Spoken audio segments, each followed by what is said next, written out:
I don't play with lions. I don't play with those. I don't even do roller coasters. Wow. Well, hello.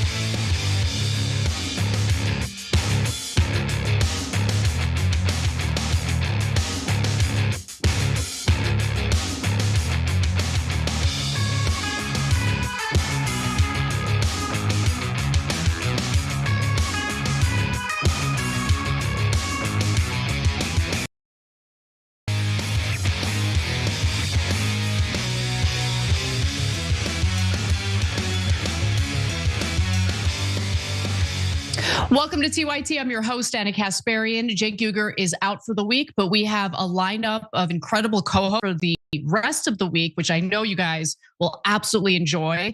And later on in today's show, for our members, during the bonus episode, of course, we will be having Dr. Trita Parsi on to kind of give us some of the more granular details as it pertains to the ongoing war against Iran. He is just a fantastic guest. I really enjoyed my conversation with him just last week. So we're bringing him back on for our members tonight. So if you are a member, you can look forward to that. If you are not a member, though, you can help support the show and get all sorts of perks, including interviews first or exclusive members only content by going to tyt.com/join. But if you're not a member and you can't afford it, I mean, look, I totally understand that. Please make sure you guys are taking care of yourselves, your families, and your personal finances before anything else. But for those of you who are able to support the show by becoming members, thank you. Another way you can support is by liking and sharing the stream if you're watching us live. Later on in the program, we're going to talk about a bunch of other really incredible and important stories, including 2 separate intelligence reports showing that the Israelis are spying on us and posing so much of a counterintelligence threat that they are in some cases worse than our worst enemies. I am not kidding. This is not something I am saying or pulling out of my ass. This is something that was in intelligence reports, which we're going to get at in just a few minutes. Later on in the show, we're also going to, of course, give you updates on the escalation with Iran over the weekend. So that story's complicated. So bear with me as I kind of go through all of it. We're also going to talk about Ben Shapiro attacking me. I will be responding to his attacks. That will happen later in the show in hour 2. So let's stop wasting time. Let's get into it. Here we go. A few weeks ago, Donald Trump put out on social media that he'd forbidden the Israelis to attack the southern part of Lebanon.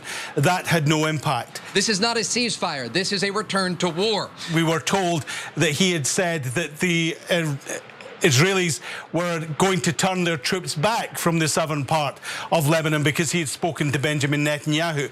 There was no sign again that that had any impact. And we should be very clear here. The ceasefire is over. It was an embarrassing weekend for the United States of America as Trump on multiple occasions demanded that the Israelis avoid striking Beirut, Lebanon, in order to avoid escalation in the war against Iran, because Iran, of course, said that striking Beirut would be their red line. Israel went ahead and struck Lebanon, not just southern Lebanon, but the capital of Beirut, and Iran made good on its promise. So there was a massive escalation over the weekend, but making matters worse, the entire global community was able to see just how weak the president of the United States is in the face of Israeli aggression. Now, Iran and Israel did trade strikes over the weekend after the Israeli Defense Forces struck the Lebanese capital of Beirut, which again, Iran made clear was their red line. And so let's actually start with those strikes on Beirut, which took place on Saturday. On Saturday and into Sunday afternoon, just this past weekend, at least 20 Lebanese were killed in intensified Israeli strikes. So then on Sunday, Israel began to strike Beirut's southern suburbs, which Trump had repeatedly demanded that Netanyahu avoid doing. Remember, there was that Axios report from Barak Ravid, where Trump said that nobody likes you, Netanyahu, in a phone call with the prime minister, and called him effing crazy.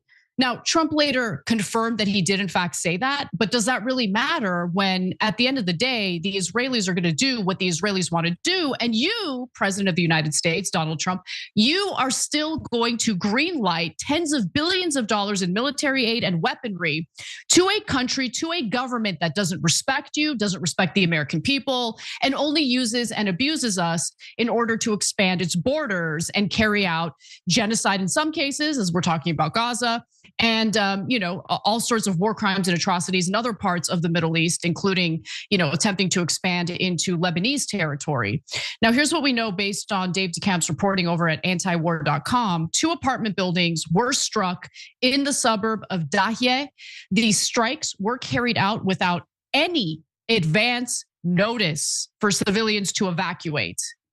Let me read that part to you guys again, because the Israelis who purport to have the most moral army keep saying, well, we give civilians ample warning so they can evacuate. That didn't happen in this case. The strikes were carried out without any advance notice for civilians to evacuate.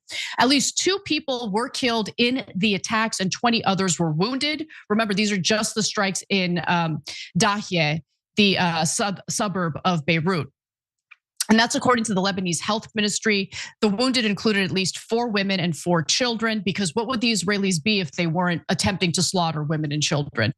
And even though the Israelis have slaughtered thousands of his own people, President Joseph Aoun of Lebanon had a sit-down interview with Amanpour for CNN. And he basically says, I don't want the IRGC's help. Because remember, the IRGC is saying, we will not agree to a peace deal unless the bombing of Lebanon by the Israelis stops, and stops for good. And Joseph Aoun, in response to that, says this. IRGC, the Iranian Revolutionary Guard Corps, that they don't agree with this, they don't approve this agreement, what happened. It's not your country, it's our country. It's our obligation. It's not your job to interfere into our country. I reject this statement totally, because our people being killed, our houses being destroyed. They are using Lebanon as a bargaining chip in their negotiation with the United States. It's unacceptable. And here also, Hezbollah must understand that. Hezbollah must understand that no other way but to sit and talk. No other way to solve this problem and to save what's left except through negotiation and diplomacy. So, considering the fact that the IRGC seems to be far more concerned about the well-being of the Lebanese people, and more importantly, the borders of Lebanon, I would just like to ask the president of Lebanon what he is saying he's gonna do in the face of Israeli aggression and their attempts to expand their borders. I'd like to know what his plan is, because the Lebanese military is weak as hell. They can't defend Lebanon. The only defense that we've seen is by the IRGC-backed Hezbollah groups within southern Lebanon fighting back, attempting to get the occupation, the Israeli occupation done, over with, get them out of the country. What is Joseph Aoun doing? What is he doing? I want to know. And for all of the anti-Hezbollah Lebanese people who are totally in favor of carrying out Israel's agenda of completely demilitarizing Lebanon so they have no means of self-defense, of disarming Hezbollah, I'd like to ask them, maybe you're under the impression that you're good and safe because you're not in southern Lebanon. Maybe you're under that impression. But for the people of Beirut, how did that work out for you? Is anyone really under the impression that without a way of defending itself, the Israelis are just gonna respect Lebanese borders and they're not going to act the way they've been acting, not just over the last few years, but historically for several decades? This is not the first time Israel has attempted to occupy Lebanon, as we all know. And in fact, Hezbollah was able to end an 18-year Israeli occupation of southern Lebanon. But I'm supposed to believe that they're just merely terrible terrorists and we should fight tooth and nail to disarm them. So Lebanon has absolutely no means of defending itself or its borders. Okay, Joseph Aoun is an embarrassment, but luckily he's not my president. Unfortunately, my president is far worse. Anyway, with that in mind, let's go back to the fighting between Iran and Israel. So as I mentioned, Israel strikes Beirut. That was the red line for Iran. And so as a result, the IRGC responds, and here's how they do so. The IRGC said that it targeted Israel's Ramat David air base with ballistic missiles, and that Israel must stop its attacks on Lebanon. Ooh, Aoun must be very upset about that. Oh, the IRGC is telling the Israelis to stop attacking my country. How dare they? By the way, I should note this is the first time that Iran has retaliated against Israel over its strikes on a third country, in this case, Lebanon. So later in the bonus episode of the show for our members, I'll be speaking to Dr. Trita Parsi about what this means in terms of the new security alignments within the Middle East. However, Tehran had already warned Israel, again, a week ago, that whenever there is an attack on Beirut or the southern suburbs of Beirut, there's going to be retaliation. And in fact, retaliation took place. So Israel's far-right national security minister, Itamar Ben-Gvir, absolutely freaked out that, Iran would make good on their promise and retaliate against Israel. So in response to that, he said, tonight, Tehran must burn. To which I say, for all of the pro-Israel Iranian diaspora in the United States who were egging on this war against their homeland, does that sound like the words of a liberator who's looking to liberate the people of Iran? But nonetheless, at one point, Yemen also joined in the fighting. Again, this is all happening over the weekend. So Israel was taking hits from the IRGC, from Hezbollah, and the Houthis. And then Trump demanded that Israel avoid retaliation in response to Iran's retaliation. He wanted things to de-escalate because it does appear as though Trump wants a deal, but he doesn't realize he can't have his cake and eat it too. The Israelis do not want him to make a peace deal, which is why they intentionally struck Beirut, knowing it was Iran's red line. So Trump is basically saying, please de-escalate, de-escalate. And the one thing that was also different this time around is that the United States did not join in the strikes against Iran as Israel was striking Iran. So to me, that tells me that Trump actually does want to de-escalate, but it's impossible to do it with Israel as your ally. That's just the truth of the matter. So there's a lot more to get to. Now, several media outlets, including Israel's Channel 12, are reporting that Trump basically called Netanyahu and told him, do not respond to Iran's strikes. Israel responded to Iran's strikes. So Axios' Barak Ravid said that Trump told him that he did not want the diplomatic process to blow up because of Iran's attack on Israel. The Iranian strikes didn't hurt anybody, he said. Hopefully Israel is not going to retaliate. If Bibi strikes them back, it's just gonna keep going like that. At least 47 years or the last 3,000 years. I don't know if Trump is trying to make like a anti-Israel joke there. I mean, maybe, but it was promised to us 3,000 years ago is a joke that people who are critical of Israel typically make online. But anyway, Trump also made similar statements on Fox News. Take a look. President Trump is calling on both sides to stop shooting. He would like to see a return to the negotiating table and reach a diplomatic solution to end the regional conflict. When I spoke with the president last night, he told me he was not happy that the Israelis struck the Lebanese capital of Beirut. Now, shortly after Iran launched their salvo of ballistic missiles at Israel, the President Trump spoke to the Financial Times and said that Benjamin Netanyahu will have to accept any deal that the United States negotiates with Iran because it is he who calls the shots. He says Netanyahu won't have any choice. I call the shots. I call the shots. He doesn't call the shots. Sure, buddy. Whatever helps you sleep at night, but we all see what's happening. We all see the truth. This is so embarrassing. Additionally, Trump said that the Iranian strikes didn't change his desire to reach a peace deal with Tehran, saying, quote, it's not going to have any impact on the deal. We'll see how it ends up. But the missile strikes on Israel were attacks that did not kick at all. It's one of those things that's been going for 3,000 years or 47 years, depending on how you count. So he debuted the 3,000 years thing earlier and then repeats it in an interview with the Financial Times. But I just want to really emphasize something. The very last part of that statement, where he specifically says, actually not the last part, in the middle of that statement, he said, but the missile strikes on Israel were attacks that did not kick at all. I'm not sure that's true. Now, Israel claimed that they intercepted every single Iranian missile. I know for a fact that's not true. Here's Crystal Ball explaining what I mean. You hear the sirens, and this is very significant because you see the missile coming in. You see the attempted interception, which fails, and then this is a what appears to be a strike to the ground inside of Haifa, which also Sagar belies. Israel is claiming that they were able to intercept all of these. Yes. It does not look that that was the case.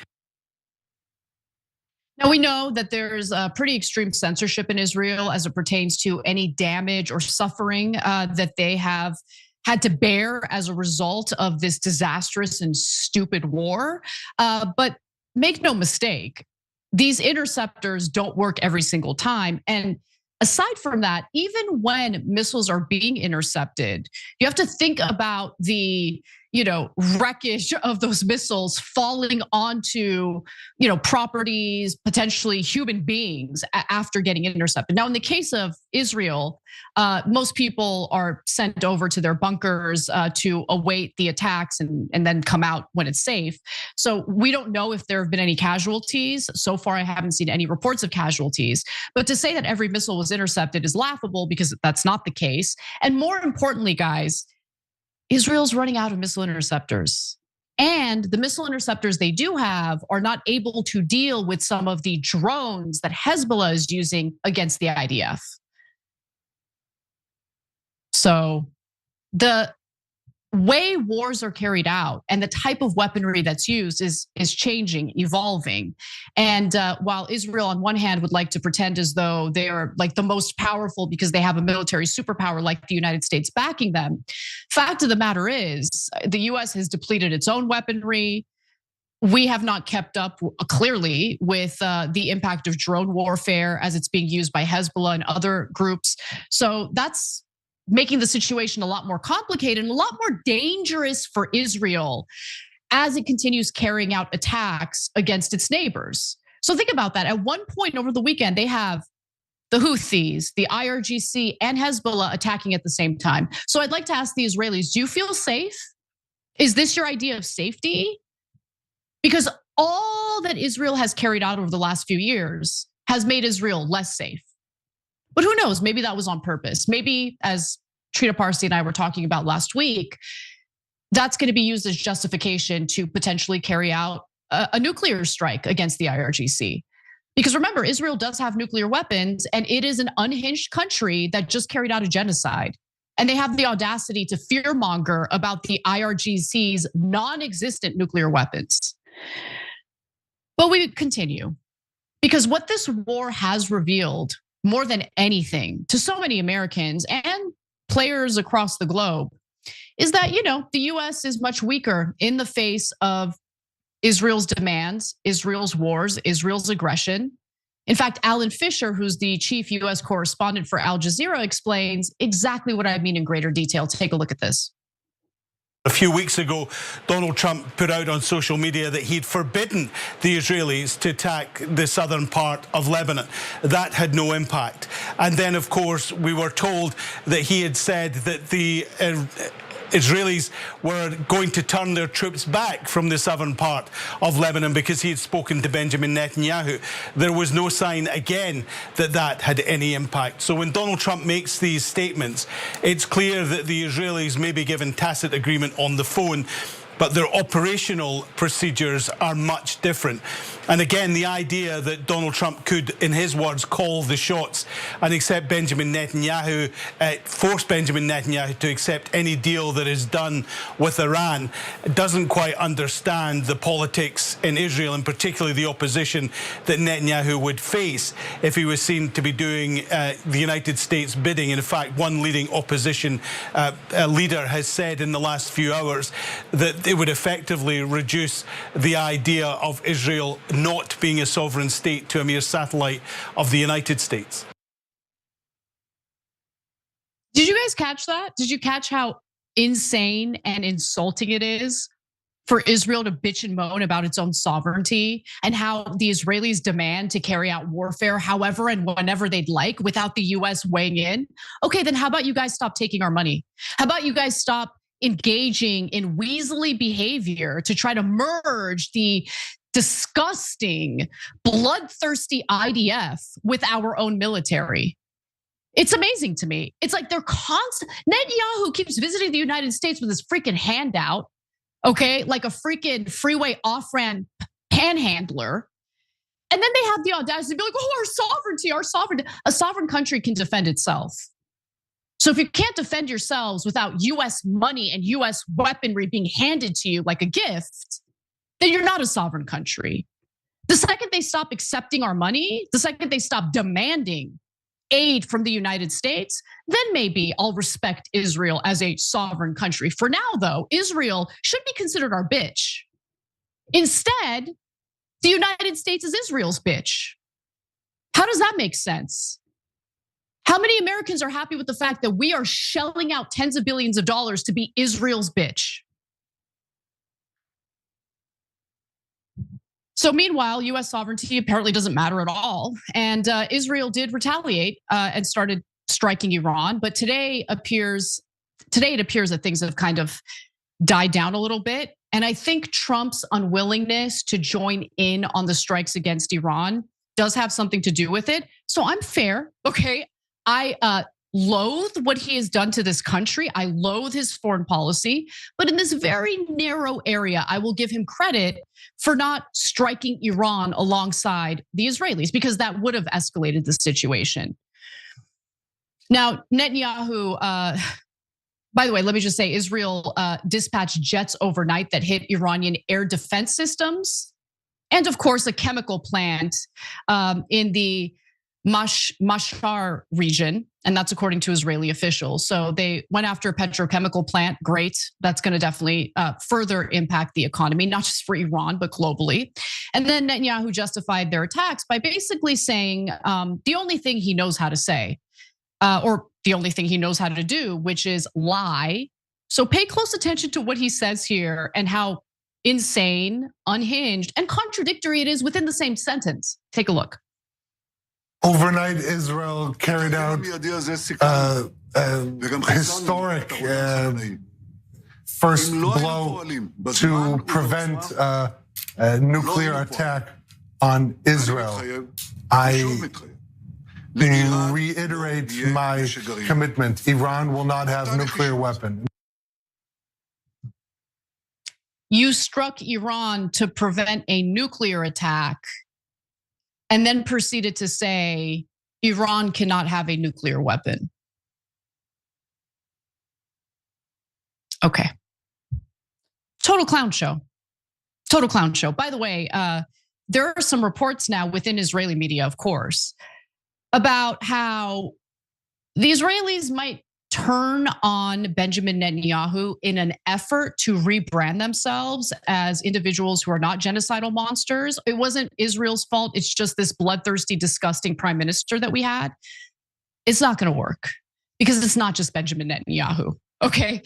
The public opinion polls show it. Various high-level officials within the Knesset can't stop themselves from posting disturbing, bloodthirsty comments about various groups of people on social media. The IDF, for whatever reason, seems to have a weird kink with posting their own war crimes on social media, which is how we found out about the desecration of, Christian symbols in Lebanon, including that Jesus statue. Like, your rebranding effort isn't going to work. The only thing that can help Israel's image is if, they stop attempting to expand their borders and slaughtering innocent people to do it. But they can't stop themselves from doing that. So good luck with your rebranding project. But back to this story. Today, Iran's armed forces had announced a suspension of its military operations. So I think that's a mistake, to be honest with you. I don't know why they're doing this. I think it was a mistake that they agreed to the ceasefire in the first place, as we all knew that, Israel was running out of interceptors. Israel wants the war, give them the war. Mark Levin was freaking out on social media just last night about how there are calls to stop the war. How dare they? I agree with you, Mark. I totally agree with you. I think Iran should re-engage. I think they should re-engage. It's what you want, right? Israelis will be so safe. Now, as we all know, Iran does have more cards to play. Iranian state media, citing an advisor to Iran's supreme leader, reported Monday that Tehran would would block the Bab al-Mandeb Strait. Okay, so that's on top of its blockade of the Strait of Hormuz if Israel escalates its attacks. The latest, and this is the news as of right now, right this moment, obviously it's subject to change. It does appear that Israel has stopped its attacks on Iran as well. So what happens if Trump is, what happens if Trump's supposed efforts at reaching a peace deal with Iran don't work out? The FT asked him about that. Trump said he would consider a commando raid on Iran. Okay, buddy. And then he says, number one, it would mean that possibly we would go in and take care of the rest of the place that we didn't take care of militarily. I mean, you don't have a military option, which is why you didn't take care of it militarily, but I digress. He continues to say, or it would just mean that we would keep the blockade on Iran because the blockade has been probably more powerful than any attack that was ever made on that country. The blockade on the Strait of Iran punishes the entire global community. It destroys the global economy. So sure, you could argue it hurts the Iranians. It makes it difficult for them to transit ships through the strait. But it also means that potentially no ships with cargo transit the strait. And that's not good. So here we are. That's the latest with the war against Iran. Engaging in this war in the first place was a disaster, and it seems like there's no end in sight. So it is what it is. We got to take a break. We'll be right back. I love cows.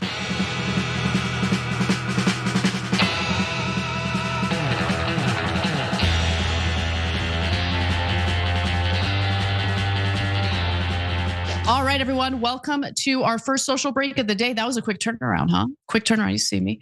All right, let's go to our members section where the Baruzin guy says, Islam isn't 3,000 years old. How the hell have they been fighting with Israel for that long? He doesn't, are you expecting him to make sense? I don't expect him to make any sense. I think he was making a reference to a common joke that people make about Israel on social media. It's a meme. Oh, that land was promised to me 3,000 years ago. That's a common meme that you'll see about Israel. So I don't know if he was trying to make a joke there or what, but he said that in two different occasions. Eclectic Miscellanea says Trump honestly thought he was the one in charge. Netanyahu bombing Iran after Trump told him not to made it clear that Bibi's the one making the decision still. Okay, you're right about that. Also, there are all sorts of people. I'm not going to name names because I love them and I don't want them to think I'm attacking them because I'm not. I just don't understand their rationale. There are reporters who I commonly reference and cite on the show who I love. They're amazing. I have heard them now in different contexts, different debates say, no, Israel doesn't control our government. No, we don't think that. What? What?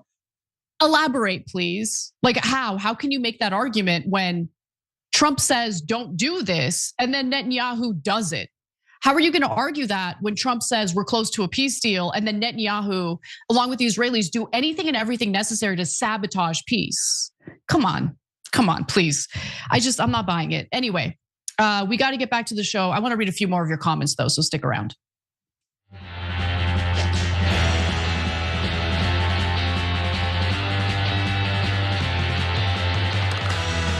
Antifa!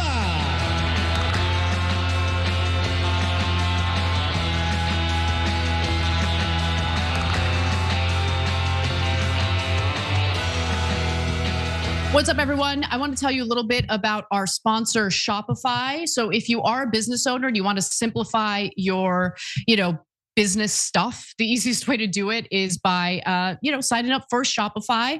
So if you're curious what Shopify can do, well, it can help you build a good-looking website. Shopify also has hundreds of templates to help build a beautiful online store that actually matches your brand. And the best part is their iconic purple Shop Pay button. I mean, I'm sure many of you have seen it if you engage in any e-commerce. It's why Shopify has the best converting checkout on the planet. So you can sign up for your $1 per month trial today at shopify.com/TYT. That's shopify.com/TYT. I want to read some of your super chats. Thank you to everybody who's writing in and supporting the show, starting with CDN Norse Dog Dad, who says, Anna TYT, you love more than my dog Samantha loved. Oh, sorry. I'm misreading what you're writing. My dog Samantha loves your voice. When you are talking, her ears go up and stay up. Jank steals. She listens, but when Jank speaks, she listens, but not intently or not as intensely. I kind of love that. I kind of have a magic touch when it comes to getting, people's pets to love me. So not a big deal. All right, 37 and thriving Pakistani American says, oh, you get it, 37 and thriving. I love that. Trump holds a toy joystick yelling, tremendous airstrike. I ordered it. Behind the curtain, BB Vampire rolls eyes and mutes Trump's mics. Let him think he's in charge while we do the real genocide. Trump smiles. Nobody presses buttons like me.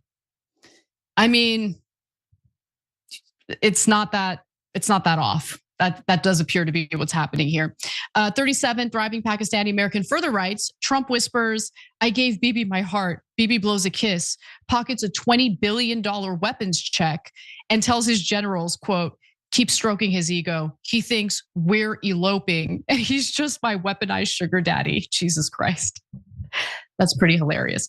All right, thank you for writing in. Thank you to all our members. I'll read more of your comments a little later in the show, including during our social breaks. But for now, why don't we get to this? You ought to straighten out your press because you know what? Mr. President, a country can never be great with a dishonest Listen, press. we traveled all the way to Wisconsin for this interview. Well, President Donald Trump stormed out of an interview with Kristen Welker, Jillian Michaels style, of course, while on Meet the Press. Now, things got pretty spicy as Welker pressed the president on multiple things, including the ongoing war against Iran, which Trump repeatedly claimed is not, in fact, a war. Listen, I understood the original rationale for why Trump didn't want to call it a war. He claimed, not he, but the thinking was you need Congress to authorize a war. And if you call it a war, you're confirming that you went to war without getting authorization from Congress. Trump doesn't care about Congress. He doesn't care about Congress at all. He doesn't care about our institutions or the rule of law. I think that's pretty clear at this point. What Trump does care about is attempting to maintain this very fractured coalition that he has had a hard time maintaining. Because he did promise over and over again that he would not start any new wars, and he did exactly that. But he thinks that maybe there's a loophole if you don't call it a war. It's very much a war. Like we slaughtered 175 children at an elementary school in Manab, Iran in the opening salvos. Please, okay. But anyway, here's how he squared the circle of we're not really at war with Iran. Your Secretary of State, Marco Rubio, said that the war had concluded. And yet just this week, Iran attacked US allies in the region, calling it retaliation for a set of US airstrikes. Is the United States at war with Iran?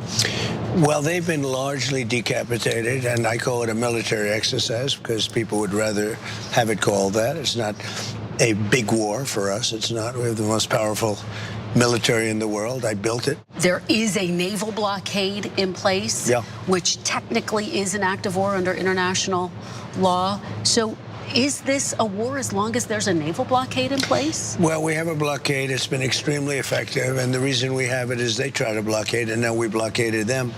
And as you know, they're losing $400 to $500 million a day. It's not sustainable for them. They have an economy that's shot in addition to everything else. Okay, we're at war against Iran at the behest of Israel. I shouldn't be more factual and honest with the American people compared to the president of the United States, but here we are. We are at war with Iran, and the blockade has not been successful because what the blockade has managed to do is it's kind of amazing. I do have to give Trump credit for managing to do something that is kind of impossible, because through the blockade of the Strait of Hormuz, the US blockade specifically, Trump has managed to both continue destroying the global economy, which we can all experience at the gas pump here in the United States, while also creating a situation in which some ships do get through the Strait of Hormuz, even with the US blockade intact. So you might recall just a few weekends ago, I had shared with you that 28 Chinese vessels were able to transit through the Strait of Hormuz, unarmed, untouched. I'm sorry, they were not all Chinese vessels. Let me be clear about that. I don't want to misspeak. But some of them were transiting cargo to China, but 28 within a 24-hour period a few weekends ago. Each vessel paid the $2 million toll. So Iran is kind of making money off of this war in some ways, right? By collecting that toll. And at the same time, I mean, by controlling the Strait of Hormuz, Iran has been able to ensure that there's economic pain on not just Americans, but everyone globally. And that drums up pressure to get this to stop, right? To get the war to end. Anyway, it's just amazing to me that he thinks like, oh, no, I'm totally killing it. Totally killing it. I did the blockade. Everything's great. You're in a quagmire, homeboy. Like, you are in a lot of trouble. And as a result of that, the entire global community is in a lot of trouble, economically speaking, not just in regard to energy, oil, liquefied natural gas, being unable to transit through the Strait of Hormuz as freely as before. But we're suffering economically. We're starting to see the very beginning phases of it because a third of the world's fertilizer transits through the Strait of Hormuz. So American farmers are having a hard time getting their hands on the fertilizer necessary to grow their crops. What do you think that translates to? Higher food prices. Later, Welker did grill President Trump on how negotiations are going with Iran. She wondered if Iran was or has, like, her whole thing, and I think this is actually a really great question. Her whole thing is, you keep talking about how the Iranians are begging to meet for a peace deal. So why isn't there a peace deal yet? Let's take a look. You have been saying for months, Mr. President, that Iran is begging to make a deal. True. If they are so desperate to make a deal, why haven't they made a deal with you yet? Because it's a very hard thing for them. They've had great independence. They've dealt with very weak and ineffective leadership on behalf of the United States and other countries, frankly, that allowed them to get away with murder. And I think they can't believe they're in the situation where they've been virtually decapitated. But if they're so desperate, Mr. President, why haven't they said yes to the terms you're proposing? Strong, they're proud. There are things they never thought they'd be doing that they're going to have to do. They've got no choice. It's so amazing. So amazing. So Welker, like, repeatedly asked Trump why he would go to war with Iran rather than, renegotiate the JCPOA. That was the Iran nuclear deal that former President Barack Obama managed to accomplish. And to be sure, Obama's foreign policy was garbage. But this was the one thing that stood out as Obama accomplished something positive for the future of the United States, for the future of the Middle East. I mean, there are checks to ensure that Iran isn't enriching uranium to a point where they're able to build nuclear weapons. It was a way for the United States to ensure that Iran doesn't have any nuclear capabilities without us having to go to war with them, without anyone having to go to war with them. But of course, as we all know, Israel doesn't care about nuclear weapons because they're nuclear armed themselves. Israel just wants a failed state in Iran so they can expand their borders unchallenged. They think with Iran intact, with the IRGC in place, they will continue supporting proxy groups that serve as resistance to Israeli aggression. We can't have that. How are we going to carry out the Greater Israel Project if we have a powerful force within the Middle East that's preventing us from doing what we really want to do? That's what that's really about. So here you have Kristen Welker. Maybe she is read in on the reality of the situation, maybe not. Maybe she's genuinely naive and she's asking an honest, innocent question. Mr. Trump, why wouldn't you just renegotiate the Iran nuclear deal? And Trump let a very interesting admission slip right before weather, literal weather like rain, thunderstorms, interrupted the interview. Take a look. You promised that you were going to negotiate a better deal. Do you wish you'd done it in your first term when you ripped it up at that, before you ripped up the deal? No, they weren't ready. No, this is much better. This is much better. If I would have done it in my first term, Israel wouldn't have been ready. Hear that sound? That sound of thunder, lightning, Is that going to interrupt, guys? No. Okay. People will understand. We're on a farm. Israel wouldn't have been ready. Who cares? Who cares? Israel wouldn't be ready for what? How about Israel stop attempting to expand its borders? How about Israel stop killing innocent people? The IRGC is not interested in attacking Israel unless Israel attacks them or their allies. So this is not a difficult thing to do. There was no indication that Iran was going to attack Israel, that an attack was imminent.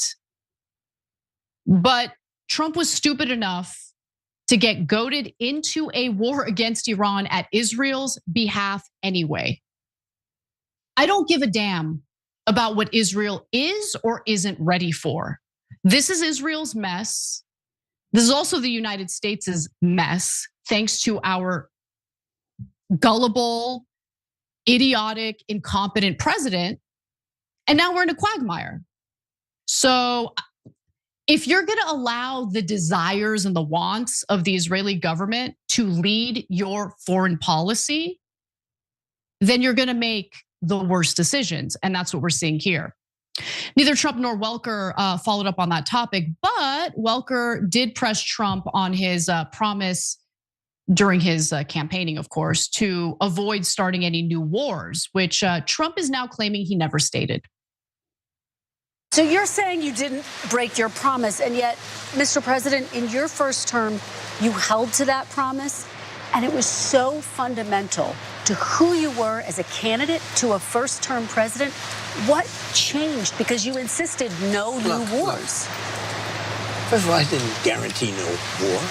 Why would I have built the strongest military in the world? I built our military. I inherited a terrible military. We had no equipment. We had nothing. I built a tremendous military. Biden gave a lot of it away, but it's still a relatively small portion compared to what I built. But you said it over and over again, Mr. President. Why would I build a military? Now, I didn't want to use this, but I'm doing you and everybody else a big favor.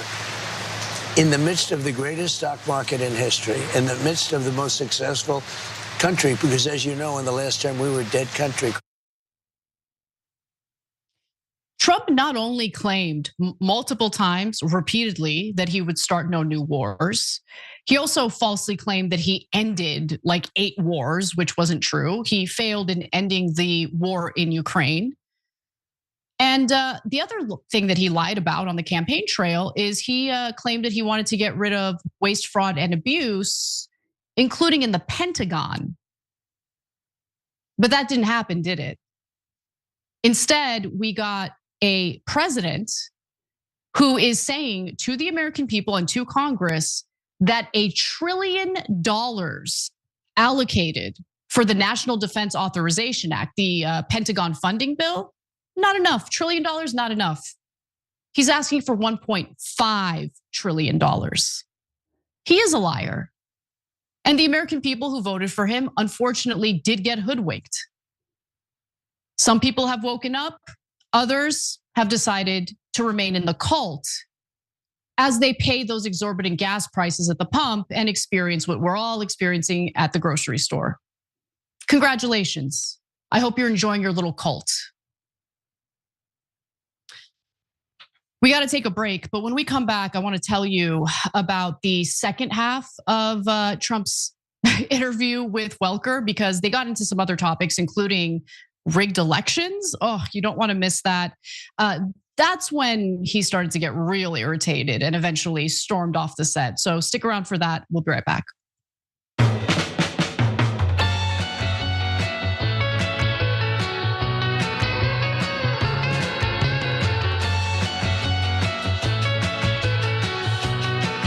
Welcome back, everybody. In our super chat section, we have IDF kills children. That's the handle.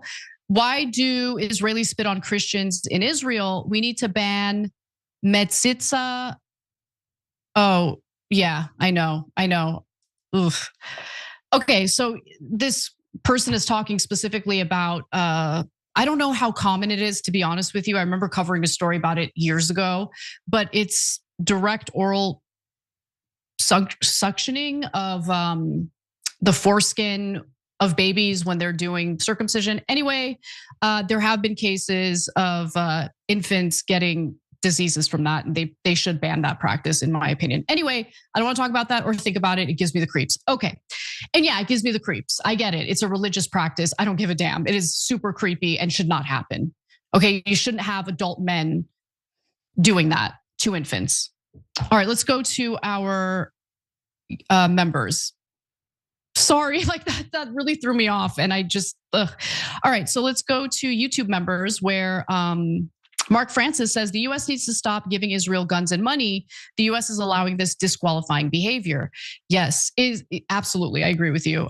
Frank Thorne says, smash that button and share TYT everywhere. Yes, please do so if you haven't already. Everybody, it's a great way to help support the show. It's quick, it's free, it's easy, and it'll help kind of fight back against some of the, I don't even know what the right word of it is, but the type of content we cover on TYT is not conducive to advertisers, on YouTube. So a lot of these stories get demonetized. Helping to support us by sharing the stream is a big deal. So thank you to everyone who's already done it. Please do so if you haven't already.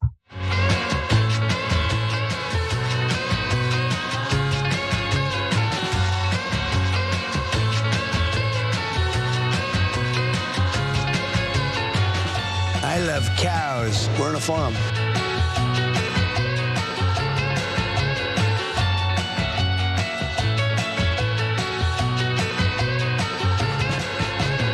We're on a farm. Welcome back, friends. We have a lot more to get to, including some other portions of the president's interview with Kristen Welker. So without further ado, let's get into it.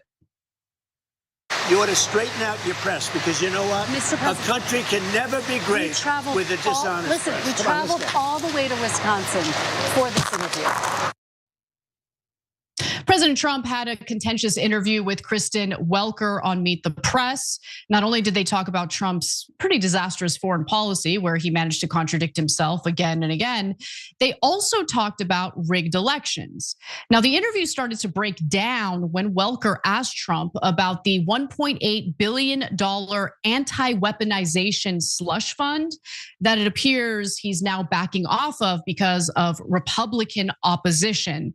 In fact, Republican opposition basically stopped that project in its tracks. And it might be one of the few things that I'm going to give Republican Congress people some credit on, because it was a $1.8 billion slush fund to be funded by American taxpayers. And there was going to be no transparency in who would get awarded that money. It was supposed to benefit people who were victims of the Biden administration's lawfare, including, January 6 people.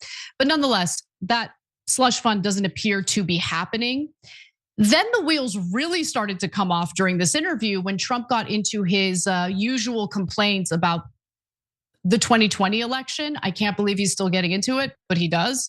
And then Trump also stated that California's elections are rigged. Now, look, before I continue, I need to give you my spiel about California and how we conduct our elections. The way we conduct our elections is a joke. It should not take weeks to figure out who won in our state and local elections, or even, when we do the count for the presidential elections. Like, it takes much longer in California compared to other states. Why are we so incompetent here in California? Because here's the thing, when it takes this long to tally the votes, can you really blame people for wondering if the election is rigged in some way?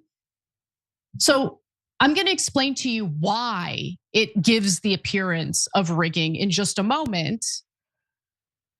Do I think that there's evidence of rigging? I don't, but I do think that taking this long to tally the votes, I do think the way we carry out our mail-in ballots, and I'm not against mail-in ballots, but I think the way we count the mail-in ballots or the deadline for the mail-in ballots, how that delays the final results of the election is a problem.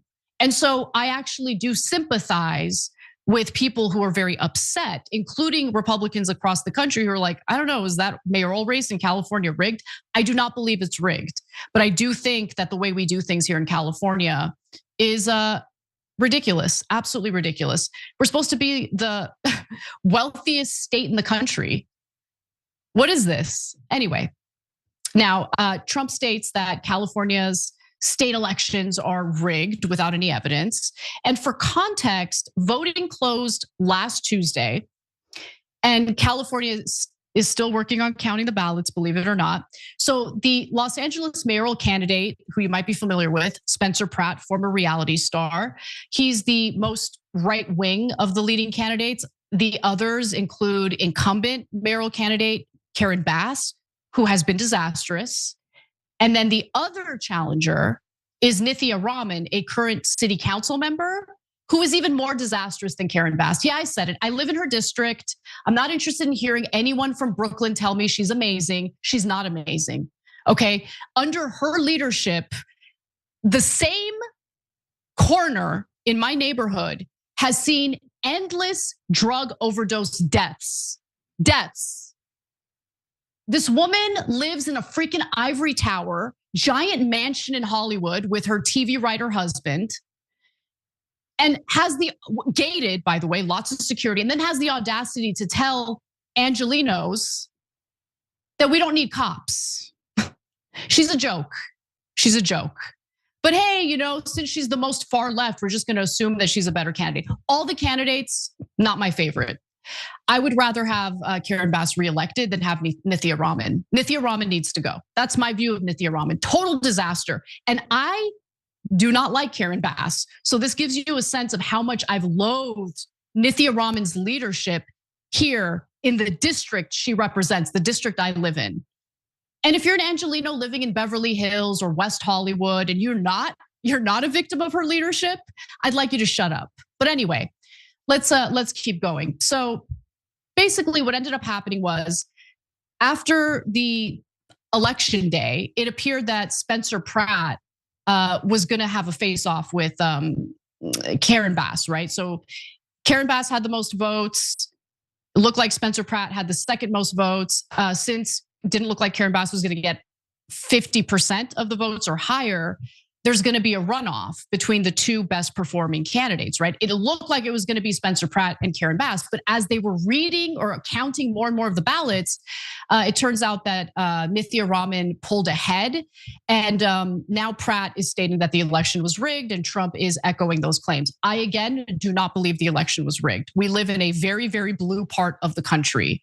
And people here are not as engaged in politics as I wish they were. And so they vote based on party lines. They see Republican, they vote against it. So I'm not surprised by these results as they're kind of developing, as news is developing about the results. All that aside, let's watch Trump crash out about this. The election was rigged.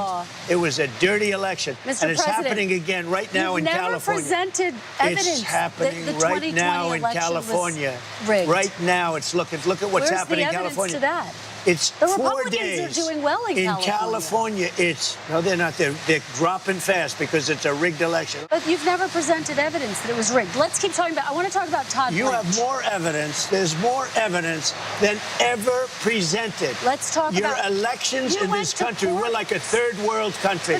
Your elections are crooked, and you're crooked, and Meet the Press is crooked, and so is ABC and CBS and CNN. But Mr. President, your one-sided crookedness networks. All right, let's call it quits because I've had enough. Thank you, darling. Have a good time. Mr. President, let's please. I traveled all the way to Wisconsin. I've sat in the rain with you. I know. I've sat in the rain with you for an hour, on and off in the rain, and I've given you enough time. You ought to straighten out your press because you know what? Mr. A President, country can never be great with a dishonest Listen, press. we Come on, traveled let's go. all the way to Wisconsin for this interview. I mean, that's so embarrassing. That's so embarrassing. You're supposed to be the most powerful person in the world, and you can't handle a few mildly tough questions from Kristen Welker, really? And like, she's right. You don't have evidence that the election was rigged. You don't like the results of the election. I get it. I don't like the way our, ballots are counted here in California. I think it takes way too long to know what the results are. So when the results on the night of election day make it appear as though there's going to be a runoff between incumbent Karen Bass and Spencer Pratt, and then a day later you see Nithya Raman pull ahead and basically kick Spencer Pratt out of the chances of a runoff race, people start asking questions, and it's okay to ask those questions. But if you're going to claim, if you're going to declare that it's a rigged election, you have to provide some evidence of that. So this morning, CNN's Harry Enten responded to the claims of voter fraud, and he argued that if the Democratic establishment really wanted to rig the election, they would have been rigging it in favor of Spencer Pratt, obviously. So let's hear his argument. I'll fill in the blanks. This is the dumbest conspiracy theory I have ever heard because the Democratic establishment and Karen Bass wanted Spencer Pratt in the runoff. They don't want any part to do with Nithya Raman. Why is that? Because just take a look here. Okay, Mayor runoff polls, Bass versus opponent versus Pratt. Bass would have crushed Pratt by 18 points. That's what the polling showed. Look at how she does against Nithya Raman on the other hand. Raman is ahead by 4 points. Bass has a real race on her hand if in fact Raman is the one who advances. And of course, the Democratic establishment is backing Karen Bass, but versus Spencer Pratt, she was crushing him. Raman is actually decently liked by LA City voters. Look at this. Okay, Nithya Raman, +5 on the net favorability rating. Karen Bass, way underwater at -22 points. You basically just need someone who's half decently well-liked to be favored, or at least have a real shot against the incumbent Karen Bass. Spencer Pratt, on the other hand, look at that. He's even less liked than Karen Bass. He's 32 points underwater. Harry Enten's argument is a strong one. That being said, it depresses me to no end because people are upset with Karen Bass for legitimate reasons in the entirety of LA County. Now, she is the mayor of LA City, but if you live in LA County, you know what Karen Bass's leadership looks like, and it ain't great. The way she handled the fires in the Pacific Palisades was a disaster, and she was caught lying multiple times. That being said, I still think she'd be better than Nithya Raman, but since Nithya Raman doesn't have as much of a stank from all voters in LA City, because not everyone in LA City has been represented by her as a city council member, they have no idea. They have no idea how she basically is Karen Bass on steroids. But they're about to find out if she wins. So no hope in LA. I'm just keeping it 100. No hope. This woman has a super adversarial relationship with anyone who just wants to feel safe in their own city. So congratulations, LA. It looks like Nithya Raman is likely to win, and I'm not happy about it, but it is what it is. I'd rather have Karen Bass reelected than have Nithya Raman elected. So depressing. Okay, anyway, let's move on. So I wanted to just quickly talk about one more story before we go to our second hour, because it appears that our special ally likes to abuse us, yet we still consider them a special ally. So let's talk about what I mean.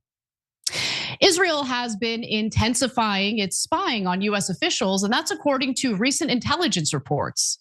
Not just one intelligence report, 2 separate intelligence reports. So much of this spying has been so intense that senior US officials are saying that the aggressiveness of the Israeli intelligence collection on top US officials during the second Trump term has been unhinged. That's the word they used, unhinged. This is a country that our soldiers recently died for to fight their war against Iran. This is a country that has been given on the books over $330 billion in military aid, $330 billion in military aid to this country. We fought their war, spent $8 trillion fighting Middle Eastern wars for Israel. They have the audacity to spy on our top US officials. So let's get into the details. The reports include concerns that Israel has stepped up its efforts to eavesdrop on senior American officials, including Steve Witkoff, President Trump's top negotiator, Elbridge Colby, the Pentagon's top policy official, and one of his main deputies, Michael Domino. Now, Colby is in charge of Pentagon policy in the Middle East, and he also happens to be one of the prominent proponents inside the US government who wants restrained foreign policy. So you can understand why the Israelis want to spy on Colby, right?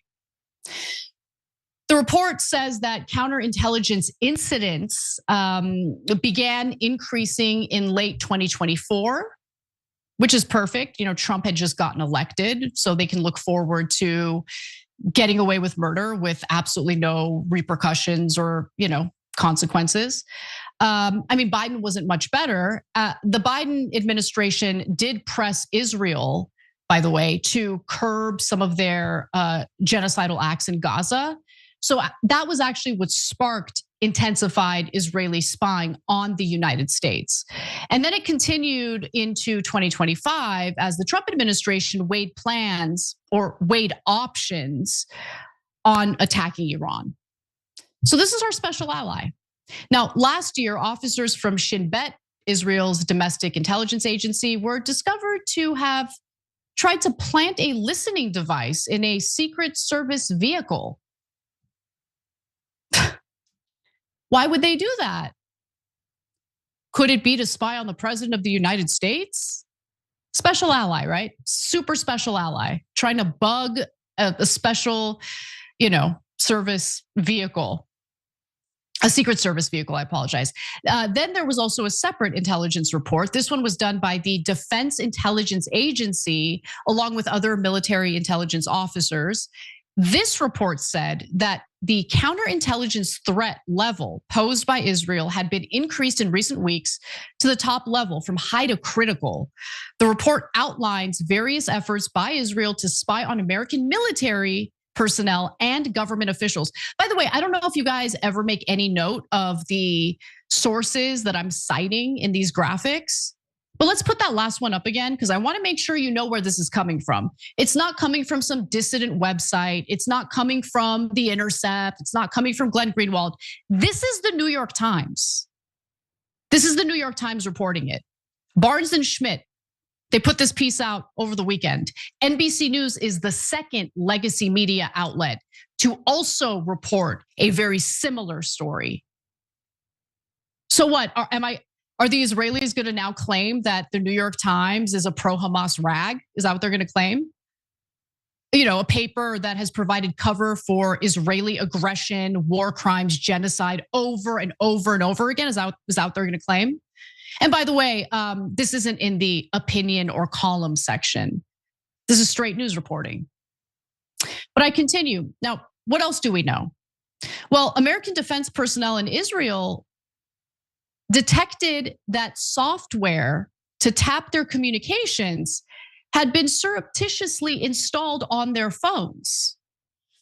And this reminds me of John Kiriakou, who on multiple occasions in various podcast interviews said that during his time working for the CIA, everyone knew that the Israelis were spying on Americans. So they tried to prevent Israelis from going to certain, government buildings because they were worried about them bugging the buildings.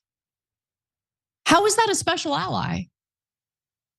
So right now we have Israeli military officers working side by side with the United States at Central Command because Trump decided to enter a war against Iran with Israel at Israel's behest, which is insane. That shouldn't be allowed. And we are sharing a massive amount of tactical and operational information with Israel already. So why are they spying on us? And apparently it's just not enough. Anything you do for Israel, it's never enough. It's kind of like loyalty to Trump. All these various politicians who get in bed with Trump and they think like, I'll come out the other end better for doing this. I'll have better opportunities. I'll be able to carry out my political ambitions. What typically tends to happen is Trump will go a little too far. He'll get tweaked, and the people doing the tweaking have their entire careers destroyed, which is great. They deserve it. Because when you bow to corruption, you deserve to have your career destroyed. You have no place serving the American people. Now, a senior American official said that Israel is looking for insights into Trump's strategy and shifting stances on the peace talks with Iran. In other words, Israel doesn't want peace with Iran. They would like the United States to be stuck in a war with Iran. So as a result, they're trying to spy in on private conversations involving the president of the United States in order to sabotage potential peace agreements. And they've done a great job at that. So congratulations. By the way, I mean, it does show that Israel will go to great lengths to gather intelligence. Some of the assassination strikes that Israel carried out in Iran way ahead of the war showed that they have the capacity and capability to do very targeted strikes to the point where they can use missiles that will travel through an apartment window and strike a specific commander or nuclear scientist that they're targeting. Oh, but when it comes to Gaza, they have to level the place because Hamas is allegedly using people as human shields, right? Okay. Now, Israel denied the reports, but if an Israeli is speaking, you should just assume they're lying. Nonetheless, US officials said that in some respects, the counterintelligence warning is no surprise. Israel has long engaged in aggressive intelligence collection operations against both its enemies and its allies, as does the United States. However, the same report, this is the most important part, noted that in 2021, IDF intelligence officers were caught planting listening devices at Defense Intelligence Agency headquarters. And here's another thing. This is super important.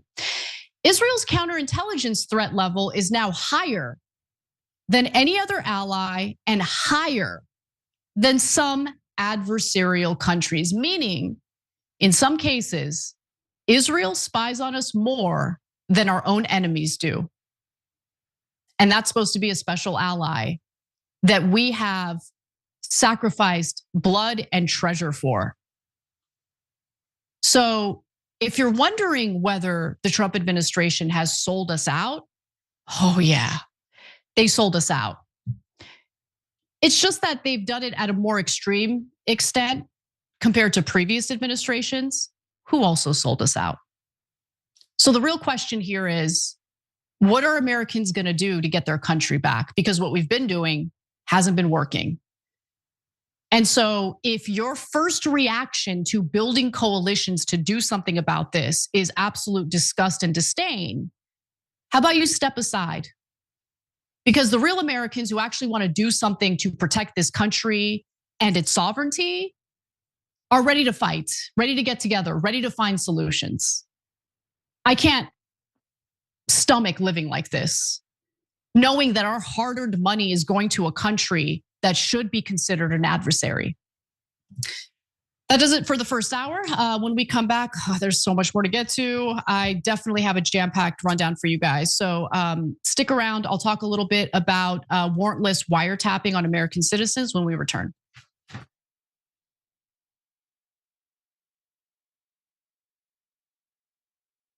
I don't care if you're Christian. In fact, I will fight for you to have your religious liberty and practice your Christianity.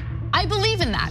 I don't believe in Christianity, which means that you do not get to dictate the way I live my life based on your religion. I don't care what the Bible says. You have every right in the world. All those women who identify with your religion have every right in the world to not get an abortion, to not take birth control, but they do not have the right to dictate my life and what I decide to do with my body. I don't care about your goddamn religion. I'm so tired of having nonstop conversations about what the Bible says. You live your life in the way that you interpret the Bible. Again, I don't care, but you don't get to take the Bible and tell me, well, the Bible says this in this chapter, in this verse. I don't care. I don't care. I don't believe in it. And I have the right, based on our Constitution, to not believe in it. No part of Gaza has been left unscathed. Ain't a whole lot left. I don't know why they need any more bombs. Let us be clear. The United States provided $18 billion in military aid to Israel. Netanyahu, indiscriminate bombardment, have killed more than 50,000 civilians, 60% of whom are women, children, paramedics, and journalists. All of this is against basic human decency. You don't starve children with absolutely no humanitarian aid getting into Gaza. It is a war crime. It is illegal for the United States government to provide Israel with more offensive weapons. History will not forgive us.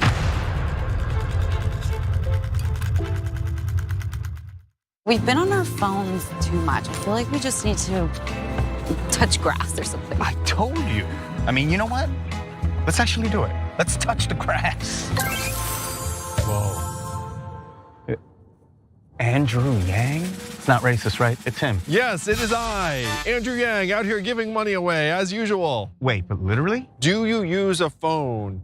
Noble Mobile will cut your wireless bill in half every month, and you get paid even more if you log off, look up, and touch grass. Oh, I actually have some grass if you... I don't think that's the kind of grass. Not that kind of grass, unfortunately. Whoa, wait, what the...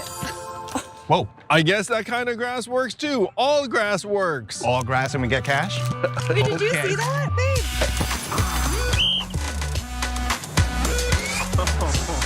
Noble Mobile, make it rain, girl, make it rain, make it. That didn't rain so good, but now it's raining good. Corruption, injustice, the system is rigged against you. Every day we're blasted by a flurry of terrible news from every angle, which can make it challenging to stay positive and know how to fight back. The Damage Report is your solution. I'm Johnny DeRola, and my daily morning show cuts through the noise and exposes the real damage being done to our country, the world, and how we can fight back against it. Corporate greed crushing workers? We'll name names. Politicians selling you out for their corporate overlords? We've got the receipts. Climate disaster, economic collapse, the rise of fascism. No spin, no establishment talking points, just the truth that you need to survive and resist. But it's not all doom and gloom. We'd love to have you join the Dragon Squad, our community of positive-minded activists who turn the day's news into positive action. With new episodes every weekday, listen to The Damage Report to get honest news, unflinching commentary, and daring coverage you won't find anywhere else.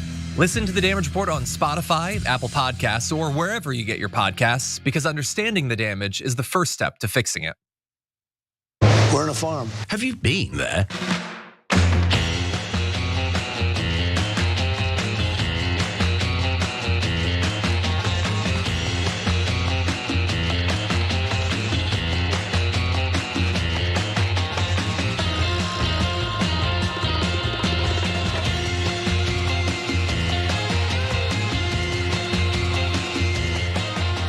Later in the show, we're going to talk a little bit about Dave Rubin's cope session with his friends, Jillian Michaels, Dr. Drew, and those people. Like, his Jubilee performance was so bad that he needed to try to do some PR, some damage control, and he's only made the matter worse. So we'll tell you how a little later in the show. But for now, I actually wanted to focus on someone else, and that someone else is Ben Shapiro. You're not seeing Tucker Carlson's favored candidates win wide scale across America. You're not seeing that happen. You're not seeing the Republican Party embrace the politics, the bizarre, conspiratorial, anti-Israel. You're not seeing that happen from the Republican Party. You're seeing them excised. Now they're out there making common cause with Anna Kasparian. Oh, I'm sorry. Thoughts and prayers, Ben. I'm sure it's difficult for you to stomach that. However, Ben Shapiro has been crashing out over a portion of the right fracturing off from the Trump base due to the fact that he ran on one thing and did something entirely different. He claimed that he would start no new wars and decided to start a war on behalf of Israel. He had said that he would want the release of the Epstein files and then engaged in a cover-up, which Ben Shapiro and other Zionists in the country seem to defend pretty vociferously. And so as a result of that, the portion of the Trump base who believed Trump, who actually did care about these issues, turned on him. Most of them are anonymous people who might have voted for Trump 3 times in a row. But there are also some pretty prominent media figures who have turned on Trump. And despite the fact that they have explained why over and over again, people like Ben Shapiro continue to trash them as nothing more than grifters, because that's what you do when you don't have any substance to your argument. So the left and right uniting against Israel is really what these individuals are worried about. People like Ben, he directs his ire toward Megyn Kelly and Sean Ryan. And I wish I was a fly on the wall when Ben Shapiro watched this moment for the first time, because this is what he's having a temper tantrum about. The line between left and right is merging. You know, like there's something rising out of the middle of that is. You're talking with Anna Kasparian. Yeah, I love her. It's awesome. I love her. I do too. Well, you know, she's awesome. People think of me as a Republican, but I haven't been a Republican in over 20 years. I was a registered Democrat when I was fresh out of school. And then I was a registered Republican for a few years when I was like right around when I joined Fox News. And then I quickly realized I don't want to wear either of these team jerseys. I'm against both of these guys. And I registered as an independent. I don't know, it's back in like 2004 or someplace around there, which I have been ever since. Now, in regard to what Megyn Kelly had to say there about her own political identity, you know, Ben Shapiro and Kelly's detractors make the point that, oh, she just kind of goes wherever the wind is blowing. You know, right now it's hip, it's hot to attack Israel, and it's profitable to attack Israel. Really? I've lost money attacking Israel because the Israel lobby is powerful enough to literally get people fired from their jobs if they just ever so lightly tweak Israel, even a little bit. So the grifting allegation makes no sense, but the allegation about Megyn Kelly going wherever the wind is blowing, I went back and I actually watched Sean Ryan's interview on Megyn Kelly's show. I believe it was in 2024, so obviously years before the episode you just watched aired. And she said something very similar. The fact of the matter is, these partisan lines don't make sense. Where does someone go if they are a little more conservative, socially speaking, but are very, very left-wing in their economic views? Which party do you go to? The fact of the matter is, if you poll ordinary Americans, most Americans happen to be a hodgepodge of both political identities mixed in one. And as you get older, as you're more and more engaged in the political world and you're keeping track of what's going on, you realize how complicated things get. Because I look at the Democratic Party and there's a lot I don't like about it. I look at the Republican Party, there's a lot I don't like about it. But there's a lot that I like from both sides, to be honest with you. I mean, it depends on which faction on the right we're talking about here. But the fact of the matter is, living under a two-party system makes it impossible to say anything about yourself depending on which party you're registered for. So I actually believe Megyn Kelly, because ever so often that liberal side of her would come out, like when she asked Donald Trump a question about how he treats women during the 2016 elections. She asked a question and framed it in a way someone on the left would. And she suffered some consequences for that because Trump didn't like it and accused her of bleeding out of her you-know-what. So anyway, I just wanted to share that with you. Thank you to Megyn Kelly and Sean Ryan for saying they love me. I did not expect that at all. And as you guys know, if you're a regular viewer of the show, it's not like I hold back when I criticize Megyn Kelly. I've disagreed with her on a number of things, including her comments about the Super Bowl halftime show performance and her comments in regard to Renee Good and Alex Preddy. I criticized her about or critiqued her on this show. But here's the difference, okay? I'm willing to sit down and have a conversation with her because I think she's good faith. And I get that it's easy to cut people off the second you have a disagreement with them, but I don't play those games anymore. I used to, and I think that was a mistake. And so I feel better informed and I feel I make stronger arguments when I'm willing to sit down with people that I have disagreements with. Ben Shapiro, though, has been on an endless international tour attempting to destroy Megyn Kelly because Megyn Kelly refused to trash Candace Owens. Like, this is high school level garbage, by the way. So with that in mind, here's how Ben Shapiro responded to that segment.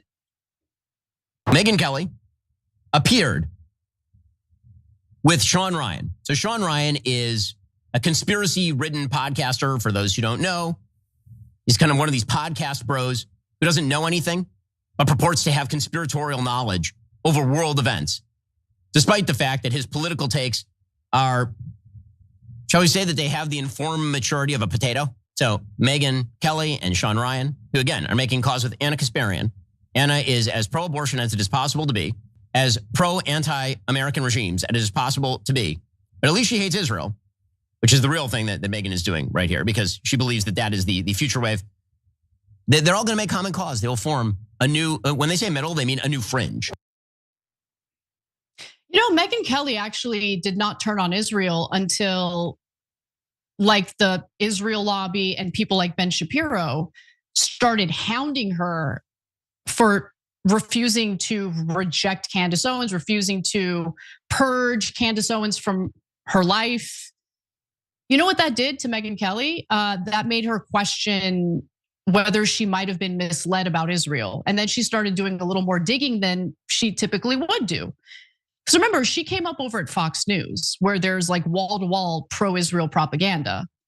And when you exist in an environment like that, regardless of what the political bias is, and that's the only perspective you are exposed to, basically what happens is you don't really question it and you just kind of move about your day, move about your life. I've had that happen with me on some issues. And then reality slaps you in the face and you wonder what's really going on here. She started doing a little bit of digging and realized how parasitic our relationship with Israel happens to be.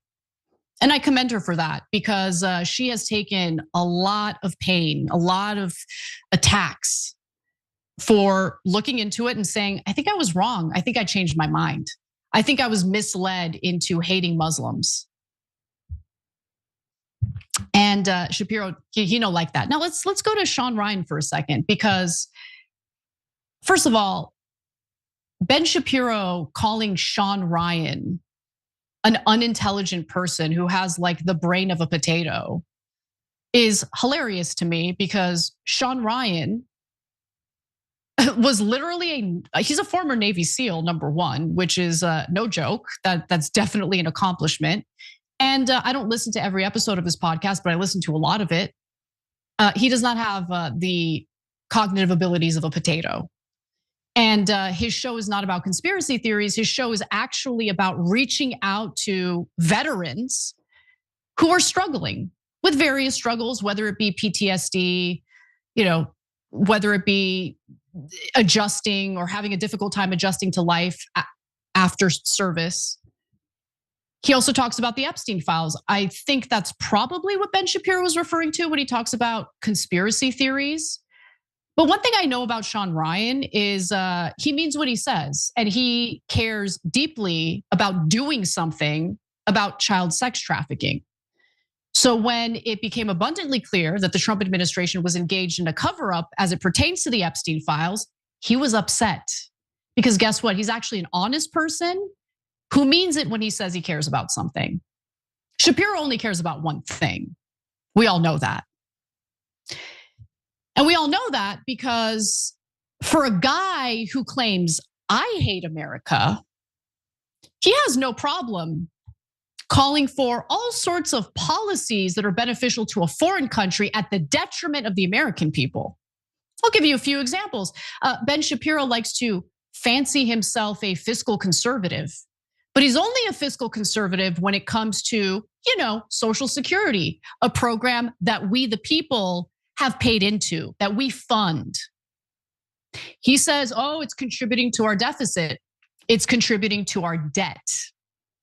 And it is true that the Social Security program is now giving out benefits, more benefits than we're taking in funding, but you can easily solve that by lifting the Social Security tax cap, which overwhelmingly has been benefiting the wealthiest people in this country. Just lift the cap, not that difficult. And if you do a comparative analysis, you'll notice that what has contributed to our debt more than anything has been the endless foreign wars the United States continues to fight on behalf of Israel. $8 trillion to fight Israel's wars in the Middle East after 9/11.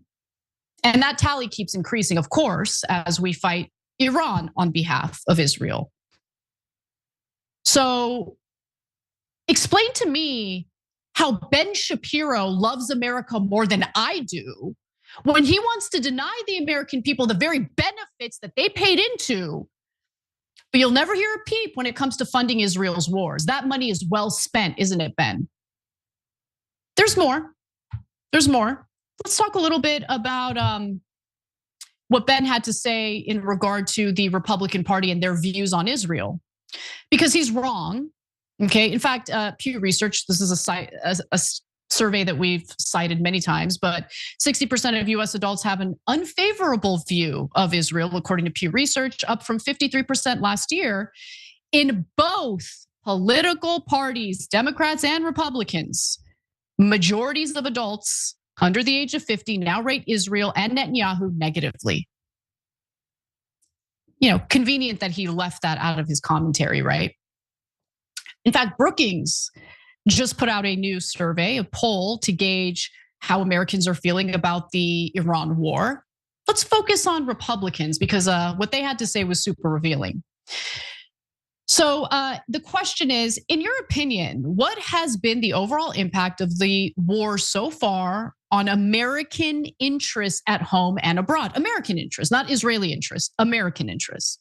And when it comes to that question, it turns out that Republicans assess it as more negative, 33%, than positive, 25%. There's more.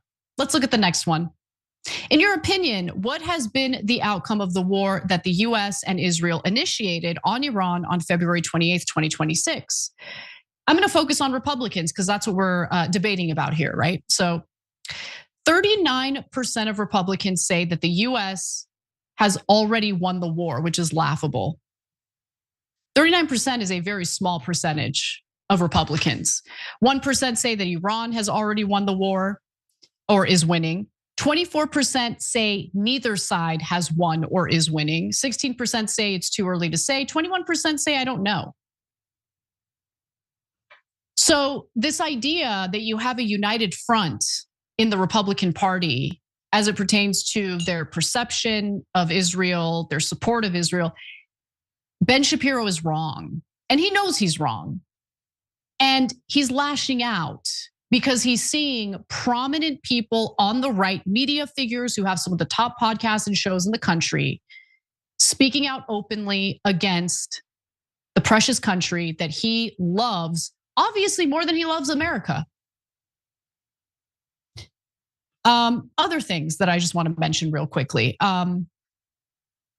Has he spoken out at all about the idea of merging the bloodthirsty IDF with our military? Section 224 in the National Defense Authorization Act. Is he at all worried about that? Of course not. Of course not.